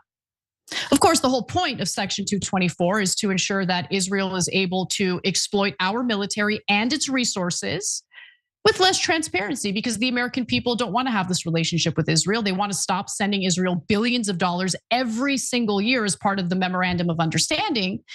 So Netanyahu comes out and he says, we don't want to take money from the United States anymore. Meanwhile, behind the scenes, Homeboy is drafting up a provision in the next National Defense Authorization Act to ensure that we merge our militaries. That way you don't have to worry about an MOU. We just get to exploit the US military as we please. Does Shapiro have anything to say about that? No, of course not. Of course not. Has he posted anything about the not one, two separate intelligence reports that found Israeli spying on US officials so intense, so extreme, so aggressive that Israel is now spying on us more intensely than our adversaries? Does Ben have anything to say about that? Because I'm pissed about that. Ben Shapiro doesn't seem pissed. He hasn't even mentioned it. So who loves America more, Ben? And whatever you do, I'm telling you, do not do this. Do not look up the Apollo affair of the 1960s when Zalman Shapiro, Ben Shapiro's uncle, was the president of the Nuclear Materials and Equipment Corporation in Apollo, Pennsylvania, where hundreds of kilograms of highly enriched uranium just went missing. Don't look that up. Don't look that up. Don't look up the NSA archives as I did. Don't look up the declassified FBI documents on that. Because Ben seems to come from a long line of individuals, family members, who seem to prioritize and value Israel before the United States. So don't you dare tell me that I'm anti-American because I refuse to bow down to Israel, because I refuse to call whoever Israel claims is a terrorist. I think Israel is full of terrorists. And I think Ben is full of crap. The freaking balls on that guy to insult Sean Ryan, who went to wars, fought in wars that we shouldn't have even been involved in, but we were involved in them at the behest of Israel. Sit down, Ben, and shut up. All right, let's go to break. We'll be right back. I am scary. I am threatening. I'm Darth Vader. And that was Ben Shapiro.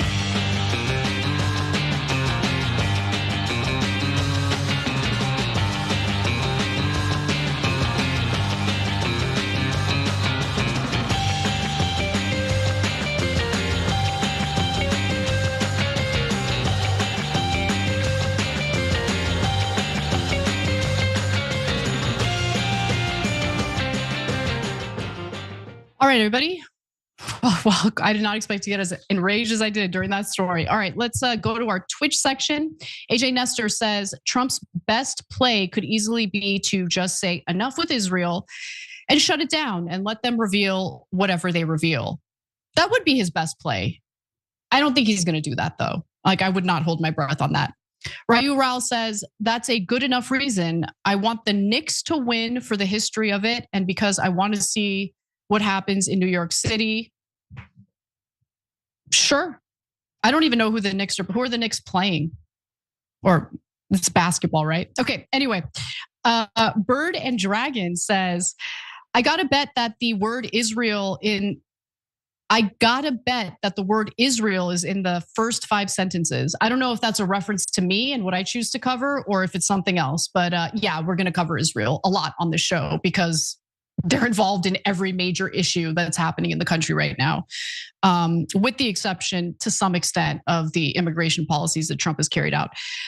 Crafty Kether says, anyone who has to say, I am the king is no king at all. That's so true. That is so true. You're referring to Trump saying like, I call the shots. Sure, buddy. Metal Turtles 571, too bad Trump can't ever speak for himself.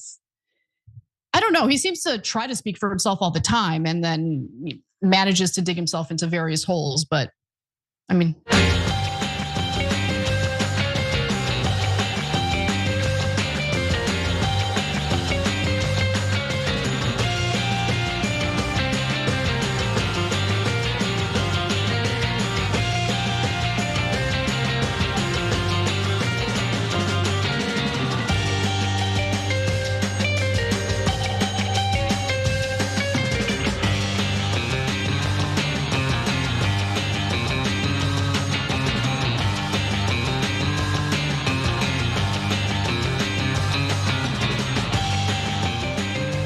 All right, before we move on over to F block threat assessment, just to be clear, I just wanted to respond to a few comments in our member section. First off, we have Sid Life 365 who says that Ben should move to Israel. I hear that he has a house there. He should move to Israel. But it's harder to lobby our government to do Israel's bidding, I guess, when you're living in Israel and you're not here, taking up meetings with the White House and stuff like that. Frank Thorne says, smash that button and share TYT everywhere. Thank you. Screet Gill says, I hope Cenk does something fun. I think he was so hurt being banned from the UK. He didn't deserve it. I agree, he didn't deserve it. Hassan Piker has been, going on various shows to defend himself. And actually, you know what? LBC, which is an outlet in the UK, in the very beginning of the Gaza genocide, was doing some pretty good coverage. Then they fired one of their hosts, Sangita, for asking some difficult questions of the Israelis. And ever since then, their shows seem to provide cover for Israel's war crimes. It's pretty depressing. So check out those interviews featuring Cenk and Haas. I think they've been doing a pretty good job defending themselves. I haven't watched most of Haas's appearances, only a little bit, clips here and there. I have watched Cenk's though, and he did a really good job. He is doing something fun. I don't want to disclose what he's up to because the lobby's insane, and we just have to be a little more protective of our personal lives, I guess, because they're terrorist demons. Anyway, let's get to our next story. Pro-Israel Republicans are having a tough time deciding whether or not Tucker Carlson poses a threat. In fact, some of them are concerned that the former Fox News host is considering a presidential run in 2028. And he does have a significant amount of popularity among conservative voters. So if that does happen, he would be a formidable opponent to any pro-Israel candidate. Nonetheless, I do want to talk a little bit about what's going on behind the scenes, because at the Republican Jewish Coalition Gala last November, so this is like about 7 months ago, there was a palpable concern, a complete panic over anti-Semitism erupting from within the right wing in America. And Senator Ted Cruz at the time said the following: in the last 6 months, I've seen more anti-Semitism on the right than I had in my entire life. That's hilarious, and I don't believe it. But nonetheless, without naming any names directly, Cruz then took shots at Candace Owens, Nick Fuentes, Tucker Carlson, with whom he had just had a pretty contentious and embarrassing debate with. That was the now notorious interview with Tucker Carlson, where Ted Cruz had a hard time answering questions about his unwavering support for a foreign country. Now, Cruz rounded out his complaints by saying this: and as for me, I choose to stand with you, I choose to stand with Israel, and I choose to stand with America. But when the same group reconvened just this past weekend on Sunday, they struck a different tone, which I found fascinating. They might be emboldened by a series of AIPAC victories recently in various elections, primary elections, of course. That included the ousting of Thomas Massie. You also had the resignation of Marjorie Taylor Greene, who was a pretty vociferous Israel critic toward the end of her congressional career. And then you have Joe Kent leaving the White House, resigning, which I don't think the Israel lobby had much to do with, but I'm sure they're very, very happy with that. Nonetheless, here's the CEO of the Republican Jewish Coalition. His name is Matt Brooks, and here's what he had to say just this past weekend. We have been strong and vocal in confronting the poisonous anti-Semitism and anti-Israel rhetoric coming from people like Tucker Carlson, Candace Owens, and Nick Fuentes. Whether it comes from the far left or the far right, whether it's wrapped in America First language or dressed up as social commentary, anti-Semitism is anti-Semitism. Anti-Semitism is when you hate a group of Jewish people because they're Jewish. When you discriminate against them, when you are okay with people harming them, whatever. It's when you are targeting a group of people based on their ethnicity, based on their race, based on their immutable characteristics. Zionism is a political belief. No one is born a Zionist. People are brainwashed into being Zionists, but they're not born to be Zionists. Just keep that in mind. After throwing shade at Candace Owens and Tucker Carlson, he also went on to applaud the Republican Party on its handling of Israel's detractors. Take a listen. Being anti-Israel in today's Republican Party is not, unlike the Democratic Party, a path to success. It needs to be, though. It needs to be. So the American people have a decision to make here. And I do think it makes sense to, for the first time, be a single issue voter. Do you want to live in a sovereign country or not? Do you want our elected representatives, our lawmakers, our president to consistently side with Israel and its interests at the detriment of the American people? It's a simple question. I don't give a damn about Israel, just like do I care about other countries? Sure. But not as much as I care about my own. And I do hate Israel. How could you not? Especially as an American, especially as someone who has carried the brunt of what Israel does in the Middle East, whether you're Palestinian, whether you're an Iranian, Lebanese, Syrian. I mean, it's just, the list goes on, not Iraq. The list goes on and on and on and on. So yeah, a lot of people hate Israel. That doesn't mean they hate Jewish people. Just because you insist on calling it a Jewish state, just because you insist on trying to build an ethno-state, doesn't mean that all Jews are implicated in that. And it doesn't mean that all Jewish people buy into the Zionist slop that clowns at this conference have bought into. Hating Israel is not the same as being an anti-Semite. So, Brooks also bragged to raucous applause about the RJC spending $5 million in the race against Thomas Massie, but don't tell Shabbos Kestenbaum that, right? Because Shabbos would have you believe that the Israel lobby had no role at all, right? And then you hear Brooks bragging about it. He described the experience into the race as a right worth having and a victory worth celebrating. And a right worth having meaning right-wing politicians who get down on their knees and pleasure Israel. That's the right that he's talking about.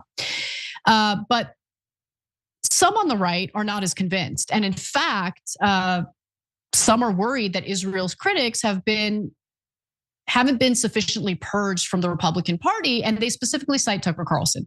So Carlson has been seen as one of Israel's most, vocal critics, and I think that's a fair label. He has been very vocal for good reason. I agree with a lot of what he has to say about Israel these days. And he did experience an uptick in popularity because guess what? The American people like truth tellers, and they can usually suss out inauthenticity. In the case of Tucker Carlson, he's pretty authentic when he's talking about Israel. Others argue that, so I'll give you an example of some of the people speaking out. Oren Siegel, the ADL's vice president of counter-extremism and intelligence, let's all pause for laughter. There's nothing more extreme in the country right now than Zionists. He said in an interview with JTA that his organization's biggest worry regarding Carlson is not merely his relationship with any conservative or elected officials, but also the normalization of his views. Okay, let me be clear. Tucker Carlson did not normalize these views. Israel's behavior normalized these views. You think people are sitting around waiting to hear what Tucker Carlson tells them to think? Or could it be that the American people have viewed endless videos of Israel's slaughter campaigns in sovereign countries or in Palestinian territory? Israel's behavior has normalized the perspective that people like me share on this show almost on a daily basis at this point in regard to Israel. Just stop slaughtering kids, stop killing innocents, stop trying to steal land. It's not that hard, but they can't help themselves. So if you're gonna do that, then you're gonna have to deal with the criticism. But here's the thing, Zionists want their cake and eat it too. They wanna do whatever they want. Endless suffering carried out by the IDF, endless slaughter carried out by the IDF. And that's not good enough. On top of that, we all have to sit around and talk about how great Israel is and never criticize them. No, I don't play that game. And most Americans don't. We like to express ourselves. So pattern recognition is real. And the pattern I've recognized is that the Israeli government is full of war criminals, bloodthirsty, greedy, and doesn't value human life. Unless we're talking about other Zionist Jews. Not Jews, just Zionist Jews. So others argue that Tucker's influence within the right has begun to wane. So look, Randy Fine, who's a disgraceful, disgusting hog of a congressman, reminded the audience at the RJC event held in Manhattan on Sunday that in his speech to the RJC in November, he'd called Carlson the most dangerous anti-Semite in America. Now he said, I don't know that that's true anymore. Now Fine has a different person in his crosshairs. He now believes the country's most dangerous anti-Semite is Zohran Mamdani, New York City's anti-Zionist mayor. In contrast, he said Carlson's impact had only plummeted in the past half year. Quote, I think that brand has been destroyed in the last 6 months, he wrote, attributing the change to politicians like himself, calling Carlson out, as well as the damage he has done to himself. Whatever you need to tell yourself to feel better. But Fine's assessment could be way off. In fact, I think it is way off because despite expressing no interest, Tucker Carlson has floated the possibility of running for president in 2028. And look, during an interview with Russian television just last week, Candace Owens, said that she would support him if he threw his name in the hat. He says, I would love for him to run. I would gratefully get behind someone like Tucker Carlson. And, look, Polymarket is not a good indicator of what's actually going on. So I'm not even going to go to that. I thought about it. There was a Polymarket story about how, bunch of people in this betting market are betting that, he will secure a victory in the 2028 presidential campaign. Or primary, I should say. Still, if Tucker decided to run, he has to contend with serious hurdles. As the RJC CEO, Matt Brooks, said, there is only one party where American Jews can be proudly pro-Israel, and that is the Republican Party. And those who imperil that will have to come through the RJC first. Well, I hope we all get to experience and witness that fight. I don't know if we will. I don't know if Tucker Carlson's going to run in 2028. But I'm sorry, we don't have a single party where you can safely be anti-Israel. The Democrats aren't as cucked as the Republicans are, at least rhetorically speaking, but they're pretty cucked through their actions, aren't they? I mean, how you can name a handful of Democrats who would go against Israel and everything Israel desires. I don't even know if I can name a handful. I know Ro Khanna is one of them. I know that Rashida Tlaib is another one. Ilhan Omar is another one. I'm supposed to pretend that AOC would push back against Israel aggressively. I don't believe it, but okay. Slim pickings, right? So I don't think these people realize how delusional they are. I don't think they realize that everything they do runs counter to what their agenda is. They want Americans to love Israel, but all of their actions, all of their behavior, including pushing pretty aggressively to censor Americans who are critical of Israel, makes Americans hate Israel more. But they're too dumb to realize it and they keep doing it. And honestly, for my purposes, I think that's great. Keep doing it. Because I'd love to live in a sovereign country, ideally one that has no relationship with Israel whatsoever. Anyway, all right. Do we have to take another break? I kind of lost track of time, Melissa. Okay, we're gonna take one more break, guys. And then when we come back, there's so much I wanna cover. I don't know. I gotta be picky because we're running out of time, but come right back. You're double my age, just shut up. Oh, what a big man you are. You child.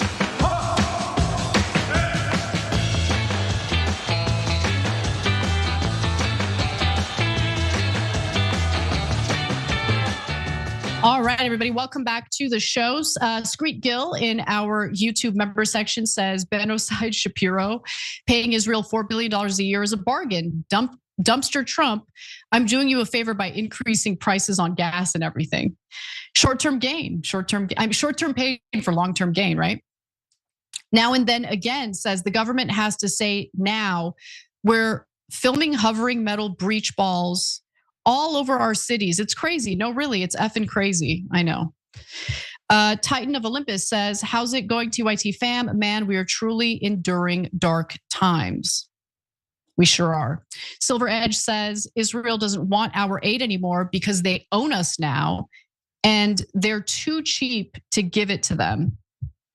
Let's go to Gargoyle Dragon, who says, I will always feel bad for regular Jewish people. Yep, I totally agree. My absolute best friend since childhood is Jewish. And I hate that every time Netanyahu opens his disgusting war criminal mouth, he claims he's doing this for the Jewish population. No, plenty of Jewish people absolutely abhor the Zionist project. Got a friend from Israel and know a family victimized on 10/7. Neither of them wants this. Yes, and thank you for writing in and sharing that, because I think that gets lost in this back and forth between anti-Zionists and the Israeli government / pro-Zionists in the US. The Zionists don't represent the entire Jewish population. I know that because when they come across an anti-Zionist Jew, they treat them like trash. Just take a look at how Mark Levin is treating Dave Smith, who, whatever you might think about him, is a deeply decent person.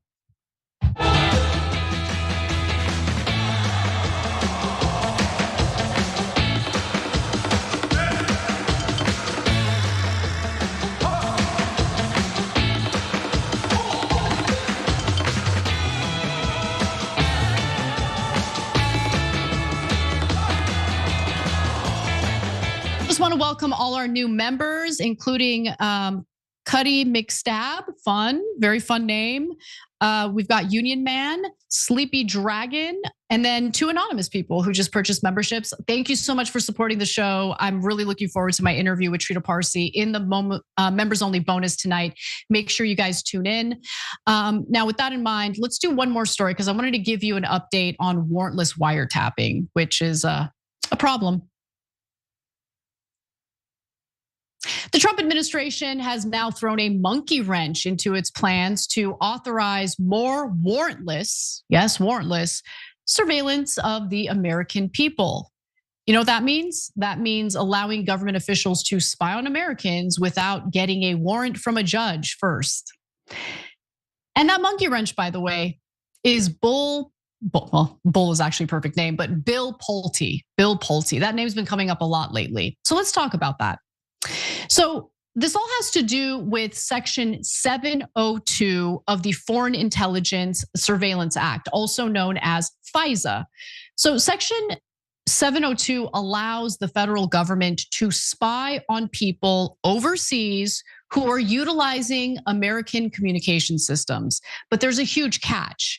While on the surface, it appears as though they're spying on foreigners in other countries, the reality is those individuals might be speaking to American citizens. So if those foreigners are in contact with Americans, then our government gets to spy on said Americans. If you are talking to a foreigner outside the country, maybe it's a family member or something like that, under Section 702, the federal government can listen in on your conversation without a warrant from a judge, which is unconstitutional. That falls under the category of unreasonable searches and seizures. They shouldn't do that, but they've been doing that. And Section 702 keeps getting renewed every time it expires. Now, unfortunately, Section 702 has historically enjoyed bipartisan support over the years, but it needs to be reapproved by Congress before Friday of this week, which makes this story very timely, very important. Trump right now is pushing very aggressively to make sure that that doesn't happen, that it does not expire. He wants it to be renewed. So he is pushing for Congress to renew it. And in March, he stated the following: when used properly, FISA is an effective tool to keep Americans safe. The fact is, whether you like FISA or not, it is extremely important to our military. So President Donald Trump, who famously was furious when he found out that the Obama administration was spying in on him during his 2016 campaign, is now saying that the American people should be spied on because this is an incredibly important tool. Noted. I mean, obviously, Trump has shown on multiple occasions that what's good for the goose is not good for the gander.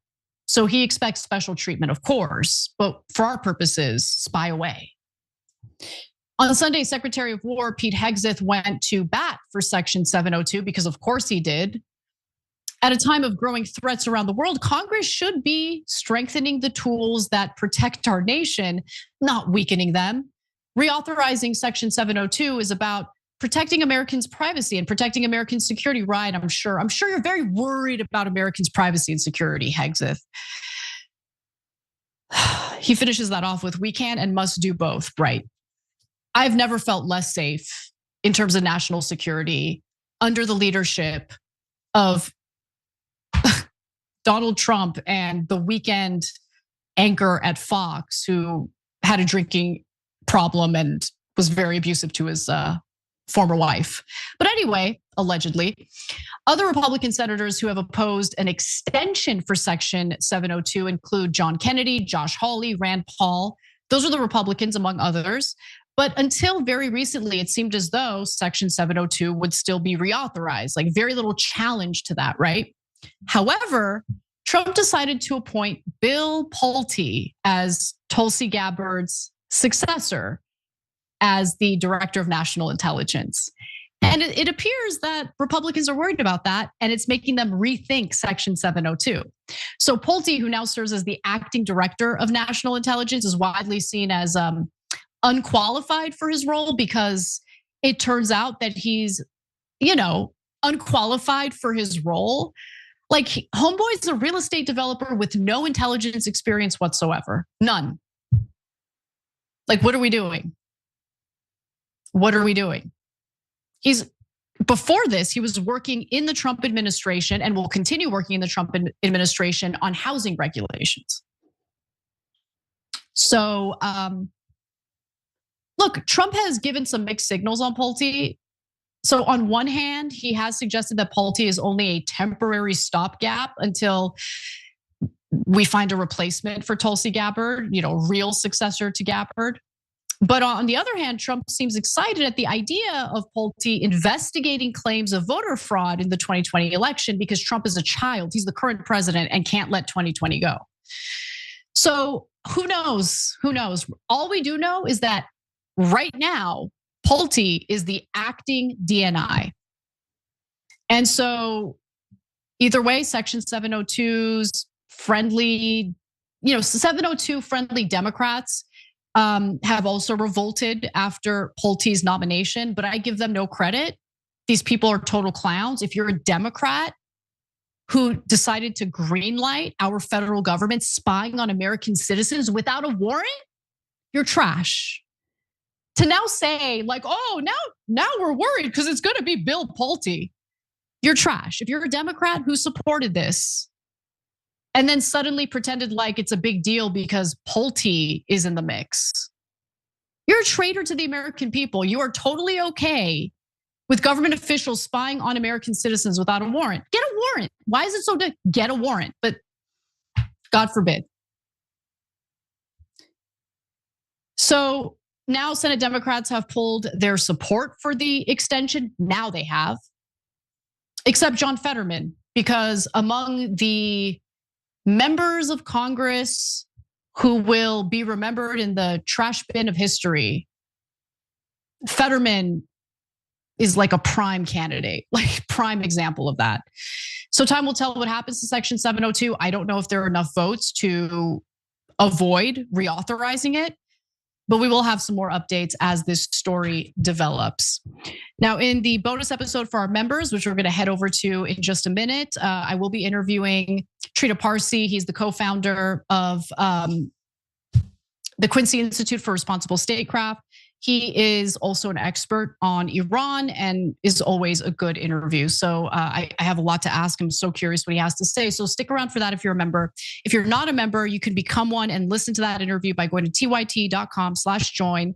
Asimov's prophet in our member section says, Iran using Lebanon like this is important because it proves if the US can control Israel, so that if Iran signs a deal, they know that the US is in firm control of Israel. Everyone knows that Israel's in control of the United States. Okay, like everyone knows that. How else do you explain Trump torpedoing his own presidency, his own approval ratings by entering a war at the behest of Israel? How else do you describe shelling out tens of billions of dollars to Israel, even as they're spying on us, spying on US officials, according to 2 separate intelligence reports? I think that Iran wants to stop the war in Lebanon because if there's a war in Lebanon, it could easily spread back into Iran. So there are practical reasons why Iran wants that fighting to stop. Also, Iran supports Hezbollah. So Israel is framing this as a war against Hezbollah, but we all know that it's more than that. We all know that this is a land grab, which is why they say that they're going to occupy southern Lebanon as they keep moving further north in their attacks. So anyway, tyt.com/join to become a member. We'll see you there.